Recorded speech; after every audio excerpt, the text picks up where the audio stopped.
Missed call விட்டோம். இந்த நம்பருக்கு அவரோட சீட்டை எடுத்து மிஸ்டு கால் விட்டோம். அப்ப கீதா நாத்தனார் செஞ்சு ஏங்க சும்மாவே இருக்க மாட்டீங்களா அப்படின்னு கேட்டுச்சு. அவங்க திரும்ப அவங்க அடிச்சு என்னங்க பணம் வேணுமா யாருங்க அப்படின்னு கேட்டாங்க. ஆமா எங்களுக்கு பணம் வேணும் அப்படின்னு சொல்லி இப்படி பேசிக்கிட்டே இருந்தேன் மேடம். என் பையன் கூட திட்டுனா என்னை சும்மாவே இருக்க மாட்டியாமா அப்படின்னு சொல்லி திட்டுனா. அப்படி பேசுனதுதான் மேடம் கூட பழக்கம். அப்படி டெய்லி பேசிக்கிட்டே இருந்தோம். யாருன்னு இவங்களுக்கு வந்து கண்டுபிடிக்க முடியல. ஒரு 2 நாள் கழிச்சுதான் இவங்க நான்ங்கிறது கண்டுபிடிச்சாங்க. நீங்க இப்படி பண்றீங்களாமா? அப்புறம் வந்து அப்படி பேசுறப்ப அப்படி ரொம்ப நாளா பேசிக்கிட்டே இருந்த மேடம். இவங்களுக்கு எனக்கும் பழக்கம் வந்துருச்சு மேடம். உங்க மீசை பார்த்ததுல இருந்து ஆசையா இருக்கு. 3 மாசம் வரைக்கும் போன்லயே பேசிக்கிட்டு இருந்தேன் மேடம். நான் வந்து சொல்லுவேன் இந்த மாதிரி வீட்டுக்காரர் வந்து வீட்டுல எல்லாம் இருக்க மாட்டாங்க மேடம். இவங்க வந்து எங்கனாச்சும் போயிருவாங்க ஊருக்கு. என்கிட்ட எவ்வளவு சிரிச்சு சிரிச்சு அழகா பேசுறீங்க. ஆனா என் புருஷனும் இருக்கானே. மல்லிகை கடையில தான் வேலை பார்த்தாங்க. பட்டுக்கோட்டையில இருந்தாங்க. இப்ப எங்கெங்கயே போய் இருப்பாங்க. ஊருக்கு வரவே மாட்டாங்க. புருஷன் பேர் என்ன? கோடீஸ்வரன். அந்த நாய் காலையில செருப்படி 5 விழும்னு சொல்லி வை. ஊருக்கு வந்தாலும் 1 மாசத்து சம்பளத்தை வாங்கி கொண்டாந்து 10,000 ரூபாய் இப்படி வாங்கி கொண்டாந்து என்கிட்ட 2,000 ரூபாய கொடுத்துட்டு 8,000 ரூபாய குடிச்சு முடிச்சுட்டு போயிடுவாரு ஊருக்கு. ஏங்க சோடா ஊத்திட்ட போதுமான்னு பாருங்க. சோடாவா ஊத்துன? நான் என்னைக்கு சோடா ஊத்துனேன்? அப்புறம் இவங்க கிட்ட வந்து காசு வாங்கி இந்த மாதிரி இது பண்ணனா மேடம். அப்போ வந்து நான் வந்து 3 மாசத்துக்கு அப்புறம் நாங்க வந்து தப்பு பண்ணிட்டேன் மேடம். என்னடி சொல்ற? நீ என்ன சொல்ற? அதான் மேடம் காரணம் தான். எது காரணம்? அதான் தப்பு பண்ணிட்டேன் மேடம். இவருக்கு தான் இருக்கட்டும் பொம்பளை தானே, சபலம் இருக்கத்தானே செய்யும். அதுக்கப்புறம் வந்து 4 பசங்க வந்து அதை வந்து பார்த்துட்டாங்க மேடம். எங்க ஊர் பசங்க.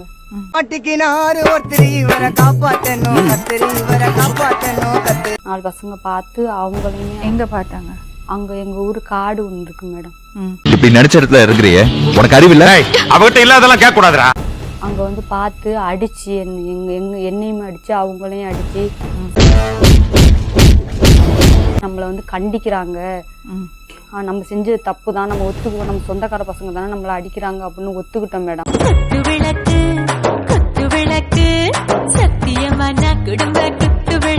அதுல வந்து விஜய்ன்ற பையன் வந்து 2 கையையுமே புடிச்சு அப்படியே மேல தூக்கிட்டான் மேடம். என்னை தூக்கி இழுத்துக்கிட்டு போகும்போது நாங்க 2 பேருமே காலில் விழுந்து கும்பிட்டு விழுந்தோம் மேடம். விட்டுருன்னு உனக்கே மனசு கேட்காம நீயே அழுகுற. அடிச்சு இழுத்துக்கிட்டு போறான் மேடம். அவன் எவன் வேணா வந்து தப்பு பண்றான், நாங்க தப்பு பண்ண மாட்டோம், பண்ணக்கூடாதா? ரோசா பிள்ளைய ரொம்ப அற்புதமா வளர்த்திருக்கமா. எங்கெங்கே இருந்து வர்றாங்க அப்படி சொல்லிட்டு அவன் எல்லாம் யாரு உனக்கு, நாங்கெல்லாம் சொந்தக்காரன் இருக்கிறோம், அடுத்தவங்க கூட எல்லாம் போற. அது என்னமா அப்ப கொஞ்சம் கூட வெக்கப்படாம பேசிட்டேன். சிங்கமா பேசினா மேடம். வேற மாதிரி தப்பா பேசினா மேடம். அவன் உன்ட்டு கேக்குதா அப்படி இப்படி சொல்லிட்டு பேசினா மேடம். உண்மை நினைச்சேன், சிரிச்சேன். விஜய்ங்கிற பையன் தான் மேடம் ரொம்ப. விஜய் இந்த விஜயகுமார்ன்ற பையன் 2 பேரும். யார் சாமி எங்க வந்திருக்கான்? விஜயகுமார்ன்ற பையனோட விடுற அத்தைய பாவண்டா விடுறா அப்படின்னு சொன்னான். அதுக்கப்புறமும் இவன் விடவே இல்லை மேடம். புடிச்சு இழுத்து கொண்டுட்டு போறான். 2 பொண்ணுங்களை பாலியல் பலாத்காரம் பண்ணிருக்கான். எங்க தலைக்கு எவ்வளவு தில்லு பத்தியா? எங்களை வேணா 2 அடி வேணாலும் அடிச்சுக்க, இந்த மாதிரி சொல்லாத அப்படின்னு சொல்லி அங்க இருந்து காலில் கும்பிட்டு விழுந்து முடியாந்துட்டோம் மேடம். தேம்பாறு ஓட்டம் மார்க்கெட்டில் கூட நான் பாக்கலையே, அப்படி ஒரு ஓட்டம். உடியாந்து இவங்களை பைக்கு எடுத்துட்டு போக சொல்லிட்டு உடியாந்து பாதி தூரத்துல வந்த மேடம். இன்னொரு பையன் வந்து மறைச்சிட்டான் மேடம். மறைச்சிட்டு நீங்க வரலைன்னு வைங்க, ஊர்ல போய் நாங்க காலையில போய் சொல்லிடுவோம். வீடியோவும் எடுத்து வச்சிருக்கோம் உங்க 2 பேரையும் பத்தி. சிக்கிக்கிட்ட நீ சாமி, தப்பிக்க முடியாது ராஜா, வாசமா சிக்கிக்கிட்டேன். நான் காலில் கும்பிடுவேன். தம்பி அப்படின்னா சொல்லாதையா, யார்ட்டையும் சொல்லாதையா, அந்த பிரச்சனையை சொன்னீங்கன்னா என் வாழ்க்கையே போயிருமியா அப்படின்னு சொன்னேன். எல்லாம் இல்ல, நீ வரமாட்டியல்ல, காலையில பாருவோமா நான் என்ன நடக்குதுன்னு பாரு அப்படி சொல்லிட்டு ஊர்ல எல்லாம் சொல்லிட்டாங்க மேடம்.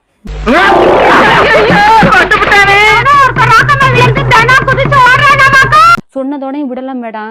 தினமும் வந்து எங்க வீட்டு முன்னாடி நின்று இந்த விஜய்ன்ற பையனும் அந்த விஜயகுமார் அந்த 3 பேருமே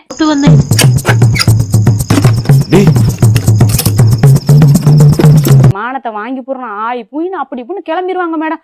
விஜயகுமார் அம்மா அப்பாவும் கிளம்பிடுவாங்க மேடம் சண்டைக்கு. என்னோட அறிவுனாங்க இங்க சண்டை வந்துருச்சுன்னா பார்த்தாக்க என்ன பண்ணுவாங்க, இவரை புடிச்சு போட்டு அடிப்பாங்க மேடம். நீ சொல்லி தானே அவ சண்டைக்கு வர்றா.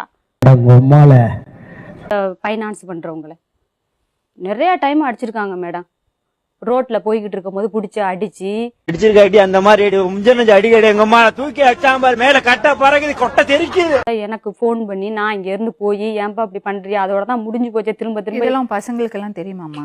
தெரியும் மேடம். என்ன கொடுமை சரவணன். பேசுறதே அவங்க கண்டுபிடிச்சி அடிச்சிருக்காங்க மேடம். பசங்க போன்ல பேசிட்டு இருக்கப்போ சோறு திங்கிறியா இல்ல பியல் திங்கிற பேப்புண்டமாவனே. நான் அம்மாவுக்கு தெரியாம பேசுவேன். அம்மா கத்துவாங்க, இந்த மாதிரி பண்றியே, குடும்பத்தை சீரழிக்க போறியே அப்படின்னு அம்மா கத்துவாங்க, பேசுவாங்க. என்னை 4 பேர் மூத்த பையன் மறக்காம குடியிருக்காங்களா மேடம், அங்க போய் பிரச்சனை பண்ணி அடிச்சோடனே அவங்களுக்கு தெரிஞ்சு போச்சு மேடம். அந்த அவங்க ஓனருக்கு தெரிஞ்சு போச்சு மேடம். தெரிஞ்சு போய் வர இவங்களை வந்து ஊருக்கு விரட்டி விட்டாங்க. இங்க இருக்காத போயிரு அப்படின்னு சொல்லிட்டு விரட்டி விட்டுட்டாங்க மேடம். இதுக்கெல்லாம் யாரு காரணம் தெரியுமா? போன் பண்ணி பேசுறதுதான்.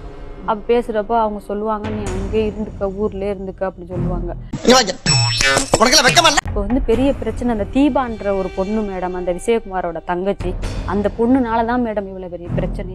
என்ன பிரச்சனை? எனக்கு 1000 பிரச்சனை இருக்கும்டா. அதெல்லாம் அவட சொல்லிட்டு இருக்க முடியுமா? என்ன பிரச்சனை? அவ யோக்கிய தெரியாதா, அப்படியாக்கும் இப்படியாக்குன்னு இன்னைக்கு பஞ்சம் வைக்கிற உங்க புருஷங்க அவங்களுக்கு வந்து இந்த மேட்ரு தெரியாது மேடம். அம்மா யாராவது முரட்டால ஓடிக்கிட்டு. இப்ப எதுக்கு வந்தீங்க நீங்க?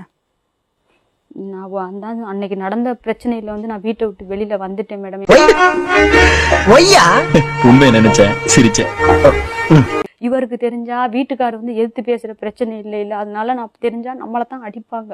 ஏன்னா நம்ம தப்பு பண்ணியிருக்கோம். ஒரு ஃபீலிங்கா இருக்கு. கைப்புள்ள குரலி வித்த காட்டான் ஏமாந்துறா. நம்ம எப்படியாவது நம்ம வீட்டை விட்டு வெளியில போயிருவோம், இல்லைன்னா நம்ம எங்கனாச்சும் போய் செத்து போயிருவோம்னு என் ஃப்ரெண்டு வீட்டுக்கு போய். எவ்வளவு நாள் போடுற வேலையெல்லாம் அந்த வீட்டுல நடக்காது, எப்படியாச்சும் ஓடிட வேண்டியதான். நைட்டியோட உளுந்து ஓடிட்டேன் மேடம். அங்கே பயந்து ஓடிட்டேன். ஏன்னா எங்க வீட்டுக்காரர் அப்படி ஒரு தடவை வீடெல்லாம் நெருப்பு வச்சு விட்டுருக்காரு மேடம். சின்னதா ஏதாவது சண்டை நடந்துச்சுன்னா பெருசா செய்வார் மேடம். அவர் பண்றதை பார்த்தாவே எனக்கு அதிர்ச்சியா இருக்கும். வீடை நெருப்பு வச்சு விட்டு வீடு பாட்டுல பத்தி எரியுது. இவர் இப்படி இங்க வா, என்ன பிரச்சனை தீபாக்கும் உனக்கு, ஊர்ல பஞ்சாயம் சொல்லியிருக்காங்களாம் காலையில. ஆஹா, இன்னைக்கு அடிக்கதான் போறாங்க, யாரும் இல்லையே, அத்தை கூட இல்லையே நம்மளை பிடிக்கிறதுக்கு, பசங்களும் இல்லையே, நம்ம இன்னைக்கு சாவத்தான் போறோம்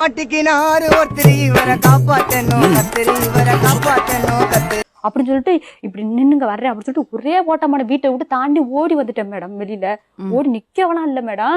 தேம்பாறு ஓட்டம் மார்க்கெட் கூட நான் பாக்கலையே, அப்படி ஒரு ஓட்டம். ஒரே ஓட்டம், துரத்துனாருன்னா அடிப்பாரு என்னைய. வீட்டை விட்டு ஓடி வந்துட்டேன் மேடம்.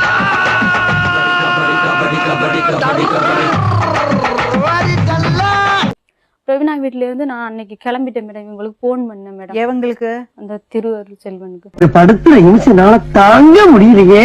ஏன்னா நான் திரும்ப கேட்டாக்க நீ அப்படி பண்ணவளாச்சே, உன்னை கொல்லணும், உன்னையும் கொல்லணும் அவனையும் கொல்லணும், அந்த ஆத்தா மகமாயிட்டாபாவும் நான் காப்பாத்தணும். அவனை வந்து கட்டி கொண்டாந்து இங்க கொண்டாந்து போட்டுக்கிட்டு உன்னைய இங்க நாங்க ஏதாச்சும் பண்ணியிருந்தாக்க இப்ப இப்படி பேசுவியா, அப்படி விட்டதுனாலதான் நீ இப்படி பேசுற. நீ செய்வடா உன் முகர கட்டைய பார்த்தாலே தெரியுதுடா.